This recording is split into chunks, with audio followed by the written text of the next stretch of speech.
Jesus was promised to be the Prince of Peace. And the world needs peace, doesn't it? Our lives, my life needs peace. And Christmas traditionally is supposed to be a peaceful time. And so even just for a couple of seconds this morning, I want to invite you just to take a deep breath and experience a bit of peace. Feels good, doesn't it? Apart from the relentless Mariah Carey songs, the music of Christmas is pretty peaceful. Apart from the images of Santa rushing around in his sleigh, visiting 28,000 homes overnight, the nativity scene images are peaceful. And apart from the scenes at Cairns Central over the last few weeks, the nativity scenes and the other images of Christmas are pretty peaceful. But for many of us, Christmas doesn't feel peaceful at all. It just reminds us that it's busy and stressful and there is so much to do. And it highlights loneliness and grief. There's someone to miss. And it reminds us how tired and stressed we are. For weeks, we've been pushing things back to become 2026 problems. Everything that's not quite done yet. And an author named Sam Chan makes the observation that Christmas can actually reveal and expose our lack of peace, not fix it. So the lights go up and the calendar fills and the expectations rise, and suddenly we become aware of what's missing at Christmas. So when the Bible announces that Jesus is the Prince of Peace, we might ask, where's my peace, Jesus? Which is a fair question. But before we ask that question, before we ask Jesus where my peace is, where our peace is, we should ask a slightly different and a slightly better question. What kind of peace does Jesus actually bring? What does it actually mean that he is the Prince of Peace before we go asking for it, because we might not want it in the end? So what kind of peace does Jesus bring? When we hear the word peace, we normally think of calm, like that moment just before of taking a deep breath. No conflict, no dramas, peace and quiet, silent night, holy night, all is calm, all is bright. But when the Bible talks about peace, like it does here for Jesus as the Prince of Peace, it doesn't just use a word that means quiet or calm. It uses a word that has a much bigger, a much fuller and richer meaning. It's a word that you've probably heard before. Even in the original ancient language, it's the word shalom. Because it's still a modern day Hebrew word, not just an ancient Hebrew word that the Bible was written in. And today it's mainly used as a greeting, shalom, shalom. And it means peace still. It's kind of saying peace with you, and you return and say peace also with you. But in the Bible, it also has other meanings and deeper, richer meanings than just a greeting and just peace and quiet. And so let me share some obscure examples with you from the Old Testament, which is where we find Isaiah's promise of how this word and other words related to it, what they mean. So in the Old Testament, in the book of Deuteronomy, it talks about stones. When you get stones to build an altar to worship God in the Old Testament, make sure those stones are shalem. The same root word, make sure those stones are shalem, very similar to shalom. And what that means is don't cut those stones in half. Don't sharpen the edges of those stones. Don't break those stones. Make sure the stones are whole, complete. And then to business people, also in the book of Deuteronomy, it says when you have weights for your business and you're weighing how much the thing is that you're selling and you're figuring out how much it costs, make sure the weights that you use to balance out the other side are honest. Make sure they're shalem. And so you'd have a bag of weights, and it was quite easy to be tricky as a business person and rig your bag of weights so it was dishonest. And so you'd trick people and get more money out of them. And so the commandment from God is, hey, business people, make sure your weights are shalem. Make sure they're honest. And then we get to talking about individuals and our hearts before God. And God says, hey, when you come to worship me, I want your hearts to be shalem. I want your hearts to be whole and not divided. I don't want your allegiances to be split. I want you to come wholehearted to me. I want your heart to be shalem. And so we get an idea then of this word that is very, very similar from the same root word, shalom, that it's something about wholeness and completeness. It's something about honesty and integrity. It's something about wholeheartedness and pure devotion rather than allegiances that are split. And that's the idea when it says that Jesus is the Prince of Peace. He's the Prince of these things. And so when they first heard this promise that Jesus is going to be coming and he will be this and he will be like this, that's what they thought of. All of the good things, all of the perfect things, all of the clear and pure and honest and whole things of life. That's what Jesus is going to be the Prince of. So peace. Peace in the Bible isn't just relaxation. It's restoration. And it's wholeness. Peace in the Bible is restoration and wholeness. And so this afternoon after lunch, if you sit in your chair and you have a drink on one side and you have some leftovers on the other and you recline a little bit and you relax, it'd be possible to be calm on the outside but still broken on the inside.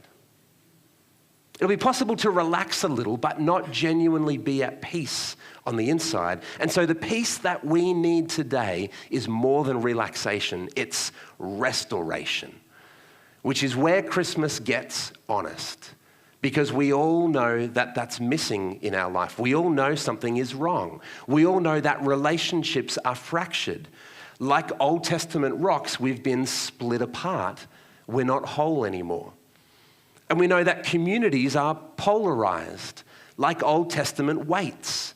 We're out of whack, and we're polarized and split apart. And our hearts are divided, like Old Testament hearts, with multiple allegiances and with split loyalties. And we want peace in the world, and we want peace in our communities, and we want peace in our hearts and our relationships. But even when conflict stops, the tension is still here, because we can't fix our heart.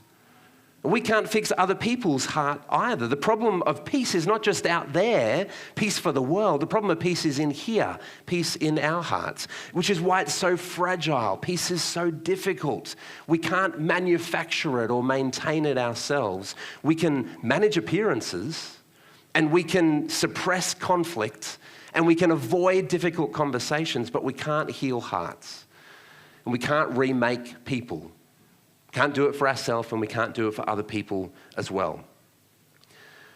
So Isaiah's promise about Jesus hits the mark even for today. He doesn't say that peace is going to come through better systems, or peace is going to come through good intentions or legal agreements. He says peace is going to come through a child, through a king, through a ruler. And our nativity scenes are peaceful. They look beautiful, they look calm, it looks like a silent night, but I doubt the place where Jesus was born was actually peaceful. Once you add the farm animals in that Sienna pulled out of her gift bag, there would have been noise and smells and mess and dirt, but Jesus came into the chaos representing peace.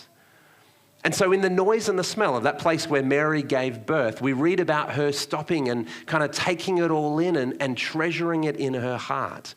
The quiet contemplation of Jesus in the midst of the chaos and the noise brought wonder and awe. Until the little drummer boy turned up and ruined everything. But I don't think he was part of the original story. I think we added him in later. Isaiah said this baby would be called the Prince of Peace.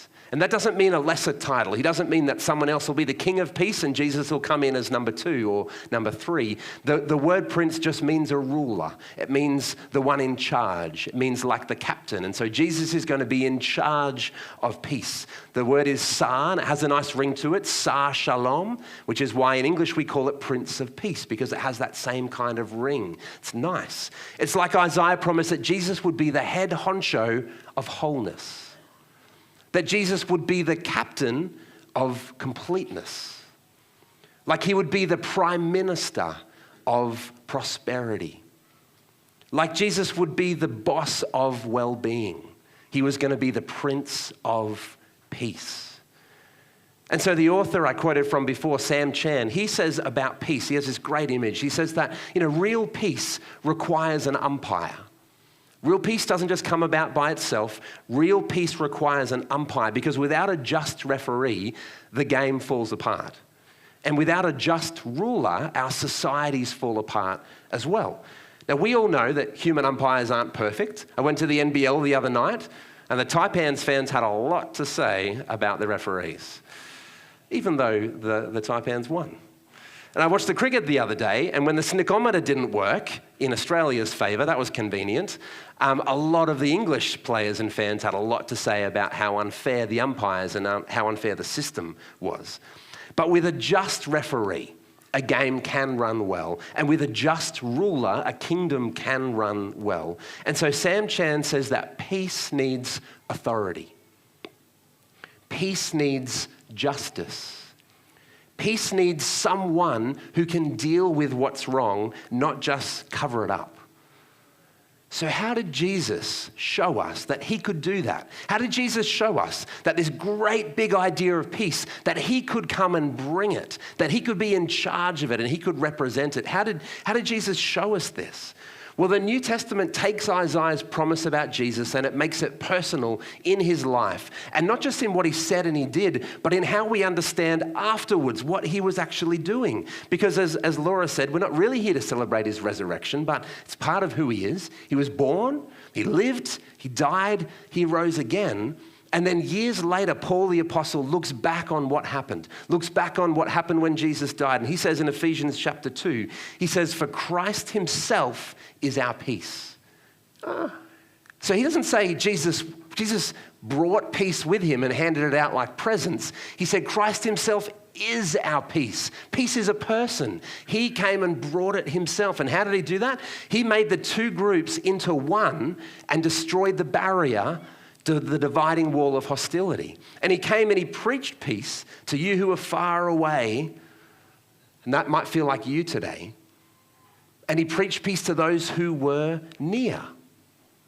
And maybe that feels like you today.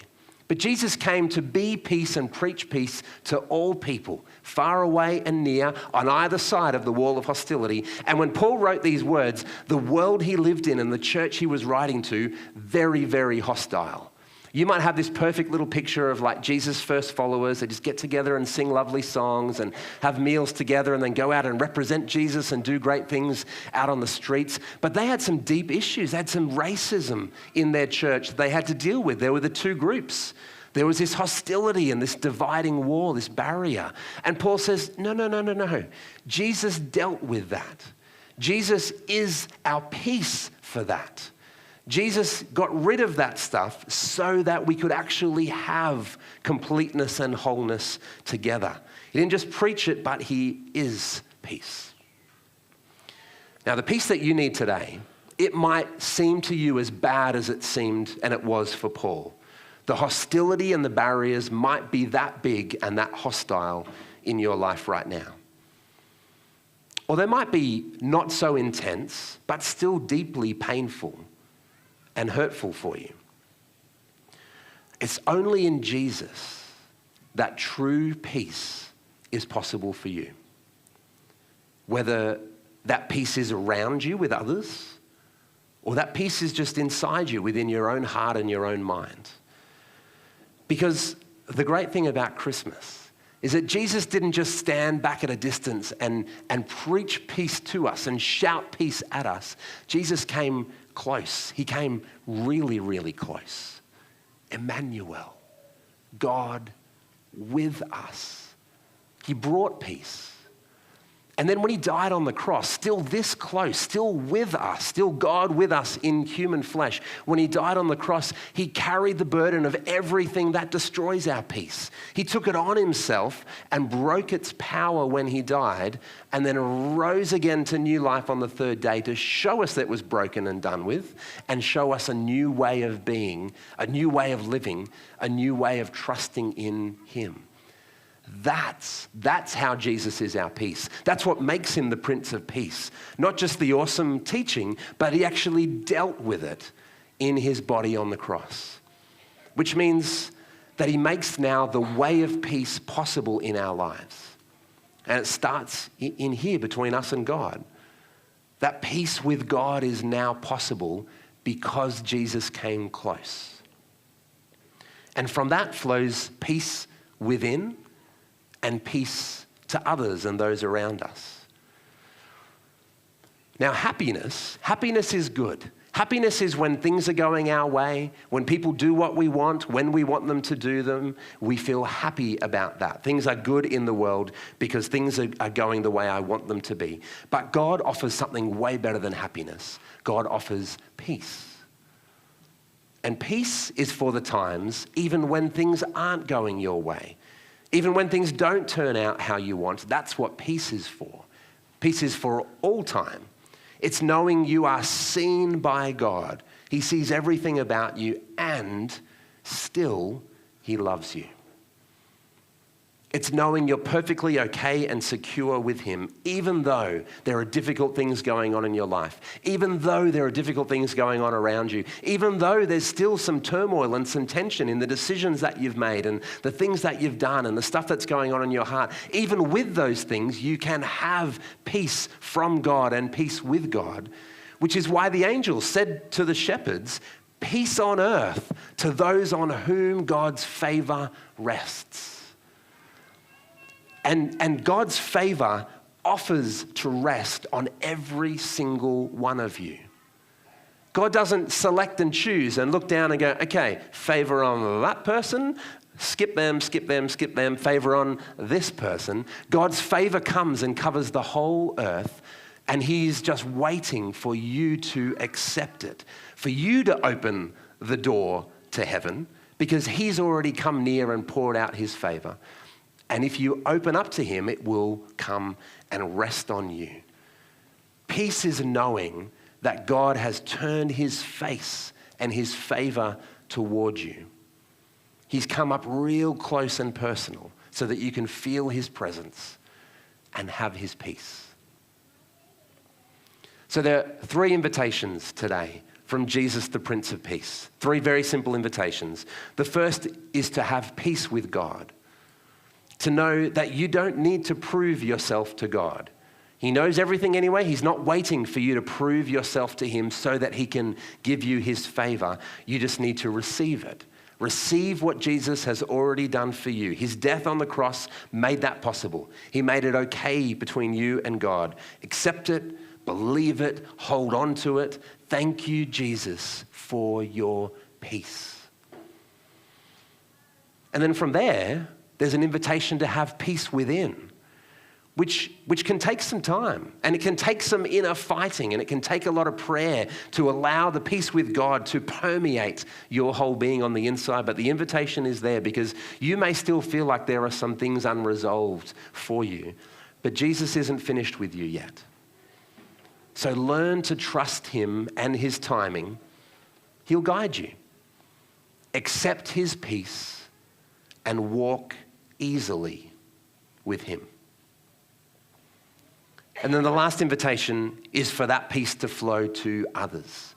Because where the Prince of Peace rules, repair can follow.